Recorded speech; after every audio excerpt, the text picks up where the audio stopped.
तो कमलनाथ के गढ़ छिंदवाड़ा सीट पर बीजेपी की नजर है।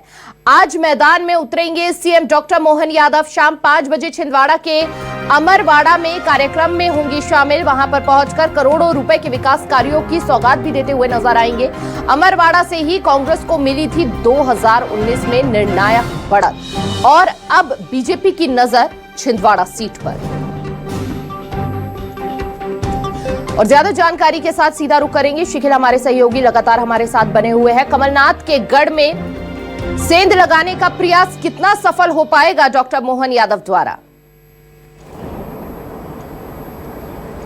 देखिए, अगर देखा जाए तो इस बार की जो चुनाव है उसमें एक टास्क दिया गया है और नारा है 29 की 29 लोकसभा सीटों पर कमल खिलाने का। और जो एक सीट यहाँ पर है वो चुनौती बनी हुई है और वो है छिंदवाड़ा सीट। और आज डॉक्टर मोहन यादव छिंदवाड़ा पहुंचेंगे और ना सिर्फ करोड़ों की सौगात देंगे बल्कि कार्यकर्ताओं में भी जोश भरने का काम करेंगे। तमाम जो पदाधिकारी और नेता हैं वो भी इसमें शामिल होंगे। शाम 5 बजे ये कार्यक्रम होगा और छिंदवाड़ा जिले की अमरवाड़ा की भी हर्रई तहसील जो है उसमें ये कार्यक्रम किया जाना है। हालांकि एक प्रकार से ऐसे भी देखा जा सकता है कि कांग्रेस के इस गढ़ में जिस प्रकार से जो ये पूरी सीट है जहां पर ये कार्यक्रम होना है, ये आदिवासी बहुल मतदाताओं की सीट है। यहाँ के जो 80% मतदाता है वो आदिवासी हैं। तो एक प्रकार से यूं कहा जा सकता है कि एक तीर से दो जो निशाने हैं वो साधने की कोशिश की जा रही है। एक तो कांग्रेस के कब्जे की एकमात्र लोकसभा जहां वर्तमान नकुलनाथ जो कि कमलनाथ के बेटे हैं वो फिलहाल सांसद हैं, और इसके बाद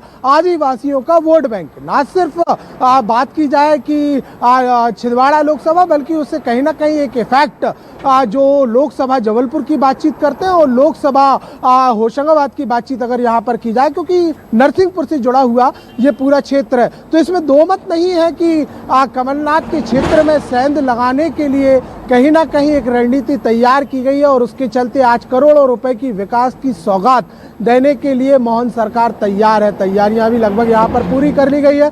और जिस प्रकार से लगातार जो दौरे चले, अगर हम देखते हैं तो सबसे पहले जब पूर्व मुख्यमंत्री ने अपने चुनावों की दौरों की शुरुआत की थी तो शिवराज सिंह चौहान की आमद ही छिंदवाड़ा में दर्ज हुई थी। उन सीटों पर दर्ज हुई थी जहाँ कहीं ना कहीं बीजेपी को शिकस्त मिली विधानसभा चुनावों में। और बीते विधानसभा चुनावों के परिणाम देखकर भी कहीं ना कहीं बीजेपी में एक चिंता का माहौल है, यूं कहा जाए कि टेंशन है। लेकिन 2019 के परिणाम बताते हैं कि जिस प्रकार से निर्णायक एक बढ़त मिली हुई थी, कहीं ना कहीं वोट प्रतिशत वहां का बढ़ा हुआ था। लेकिन चुनौती यही है कि 28 सीटें तो कब्जे में, लेकिन एक सीट आज भी चुनौती से कम नहीं है। तो अब इस चुनौती को मानते हुए तमाम प्रकार की रणनीतियों के आधार पर अब ग्राउंड जीरो पर बीजेपी उतर रही है। सौगातों की जो झड़ी है वो लगातार लगेगी। बैठकों के दौर तो हालांकि जारी है। बिल्कुल, देखिए 28 सीटों पर संभावना है, लेकिन एक बड़ी चुनौती छिंदवाड़ा बना हुआ है, एक सीट वो। और ऐसे में अब बीजेपी इस एक सीट को कैसे अपने पाले में लाती है, ये बड़ी